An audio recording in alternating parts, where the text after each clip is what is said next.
tutorial I will show you how to paint realistic eggs in the style of the old masters, even if you are a beginner. Over the years I've painted many paintings using this technique. If you practice it, you will be able to paint almost anything realistically, even to the point of photorealism. First, we paint the eggs with the Grisaille. We only use two paints for this, black and white. For the colored glazes we use only 4 colors that every oil painter has on his palette, plus a white paint. In the description I have listed which colors I use. I simply use the reference photo from the internet. First, I make a drawing. It is important to ensure that the shapes are harmonious and do not have any bumps. If you find this difficult, you can also use tracing techniques.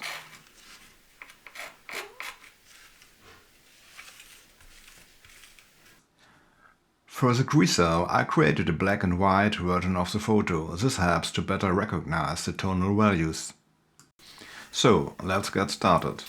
I simply mixed a medium gray on the palette and I'm using this as a starting point for my grayscale paints. First, I create a neutral background that is not too dark so that the shadows can stand out.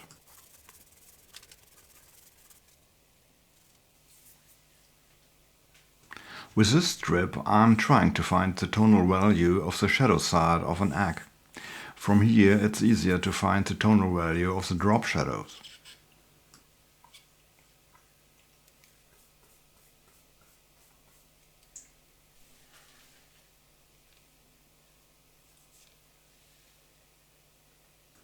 To keep the video from lasting hours, I show excerpts and time lapses. From time to time I show how long it took me to complete each part. Video tutorials can easily give the impression that everything can be done in a few minutes. That's not true, it takes time. I paint the Grisaille with mongoose brushes, either real or synthetic. These brushes are good for applying paint, but also for blending. For fine blending I use a pony hair brush.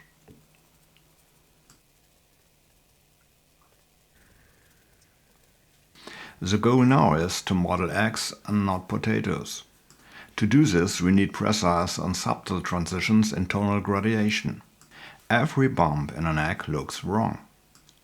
If you are a beginner in oil painting or a beginner in painting, you have a good chance of failing. But that's okay, because that's how we learn. You just have to keep repeating it until you get right. Patience is the key.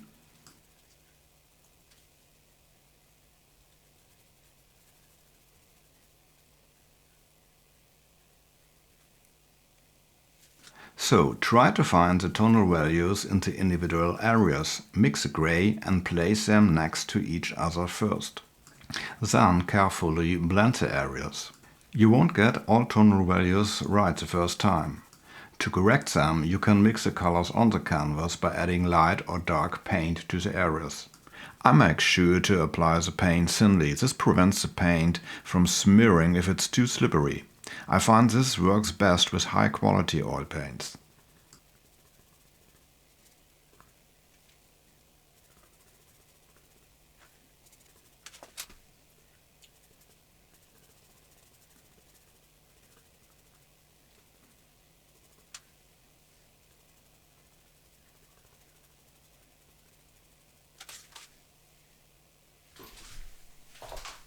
And this is what my palette looks like now, with shades of grey stretching from one side to the other.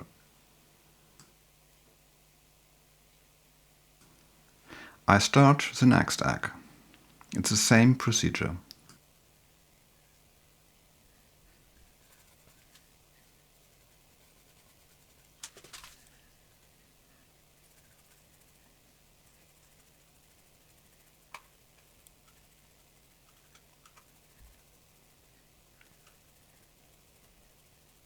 By the way, this egg already has strong perspective shortening. It's a bit of a challenge, but I'm not taking the reference too seriously. And the third egg.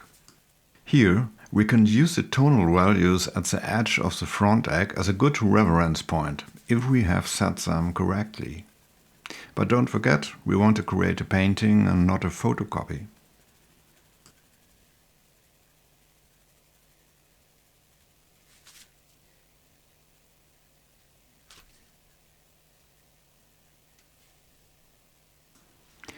Okay, that looks useful. So the Grisaille is done, and let it dry for a few days. How long it needs to dry, that depends on your painting support and on your paints. Titanium white needs a few days. I think 5 days are enough, and then I start with the glazing. First, I apply a very thin glaze to the background and the drop shadows. To do this, I mix a warm grey from burnt umber and ultramarine blue. In a painting, it doesn't make much sense to apply a grey glaze over grey, but it's a good practice to apply a very thin glaze and change the tint a little. As a general rule, you should use paint and medium sparingly when applying glazes. I use Graham Walnut Alcott medium as a medium. Of course, you can also use linseed oil, etc., but it can take up a week for the layer to dry before you can paint over it, and it has to be dry.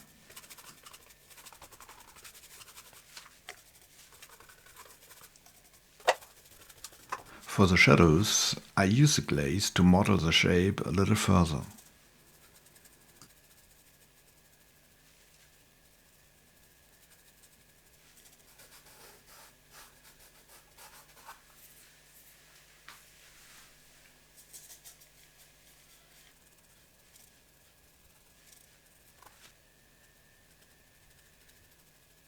Now the first glaze to the eggs. First, add a little medium to the palette.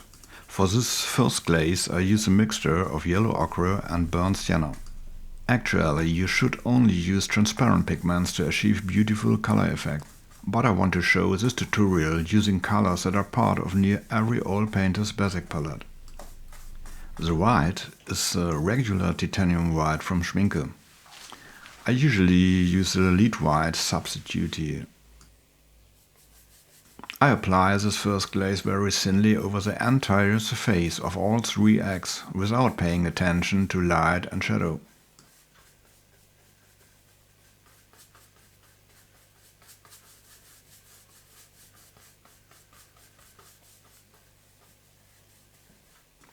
By the way, I use a very soft brush for glazing. Here I use a cowhair brush.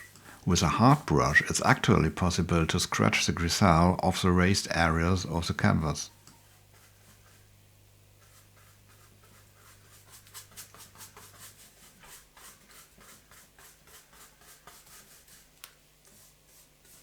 I try to spread the glaze as evenly as possible.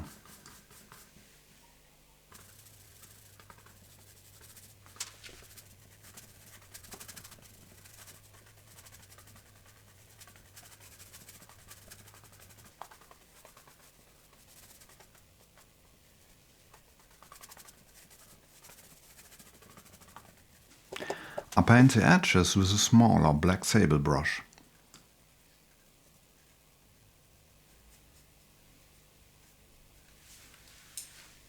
So now it's time to add the first white highlighting to the wet glaze. This is a technique that was used by many old masters. Since I'm using a regular titanium white here, I try to only lightly wet the bristle of the pony hair brush. This process is easier with historical lead white. As an alternative technique, it is also possible to scrumble semi-transparent white to the dry glaze. In my opinion, it is harder to get a smooth sfumato with that.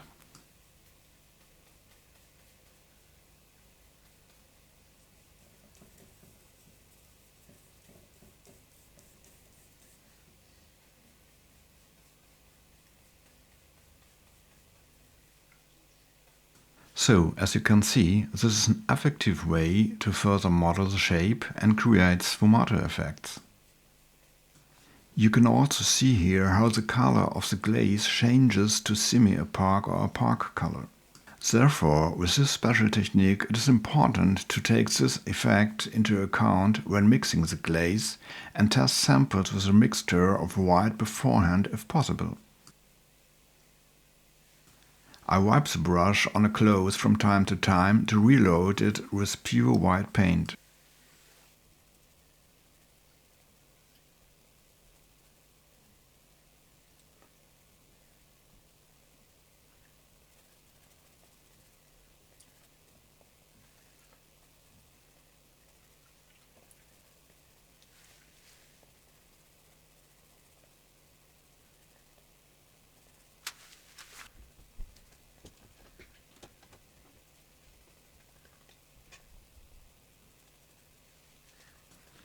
How much white I incorporate now also depends on whether and how many additional glazes I want to apply. At this early stage, however, I definitely refrain from adding highlights.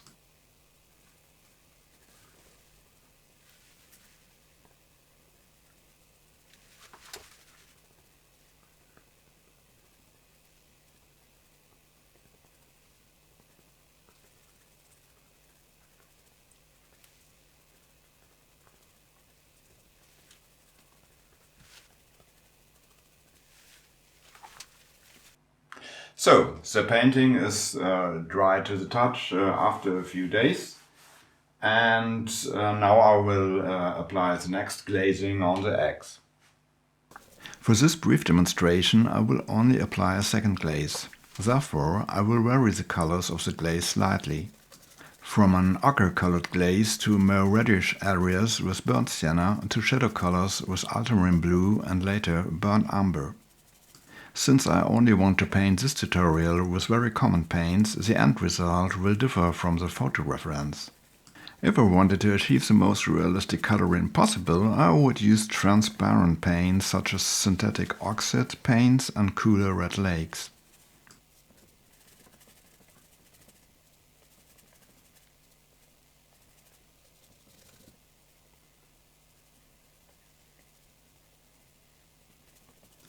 Unlike the first glaze, I now paid attention not only to modeling the shape, but also to a few color nuances. Of course, you can also spread this over several glazing sessions.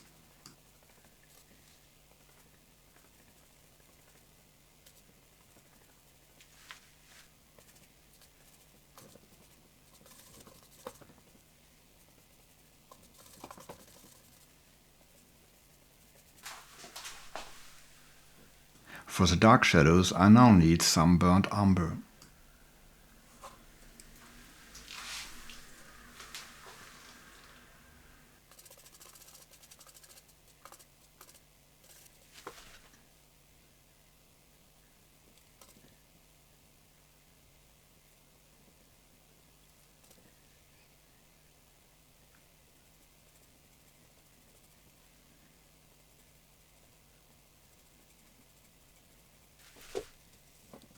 And titanium white again. This time I will also set the highlights.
So now I'm slowly becoming certain that they are not potatoes.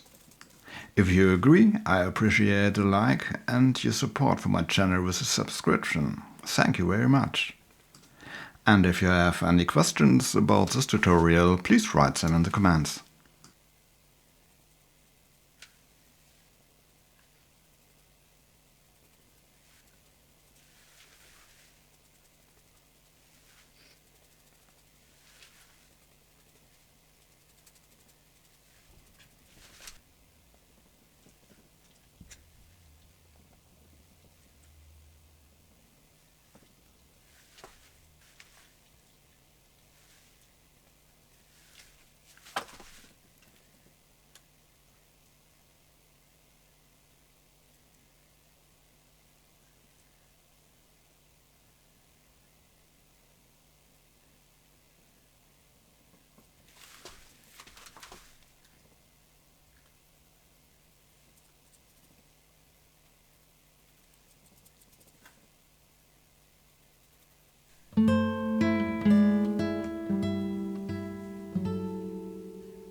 For this tutorial, I'll leave the painting at this stage. You can continue applying glazes for shadows, highlights, color nuances, but I think the process has become clear. Thanks for watching.